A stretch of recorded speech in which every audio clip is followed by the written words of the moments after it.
এই যে এখানে কেউ নেই যে আমার লং আর কি ভিডিও করে দেবে। মাম্মামের শাড়ি পরার কথা ছিল, কিন্তু ওকে শাড়ি পরাতে পারিনি, ওর প্রচণ্ড কষ্ট হচ্ছে।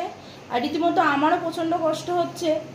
মানে কি বলবো, মেকআপ করে যেই এসি রুমে করেছিলাম বসেছিল, কিন্তু যেই বাইরে বেরিয়েছি ঘামে অবস্থা কাহিল। এখনও ভিডিও করছি, ঘরে থাকলে আওয়াজ হবে বলে বাইরে এসে করছি। তো অনেক লেট হয়ে গেছে, 6:30 থেকে প্রোগ্রাম স্টার্ট হওয়ার কথা, এখন বাজে 7:10। তো চলো বন্ধুরা বেরিয়ে যাই।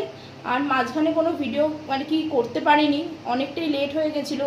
রেডি হলাম, আসলাম, ওকে খাওয়ালাম, তার মানে অনেক কাজ। তো চলো টাটা। মা আমার হাজব্যান্ড সব চলে গেছে, এবার আমি গেটে তালা দিয়ে বেরোবো, একেবারে ওখানে গিয়ে দেখা হবে যেখানে প্রোগ্রাম হবে আর কি। তো চলো টাটা।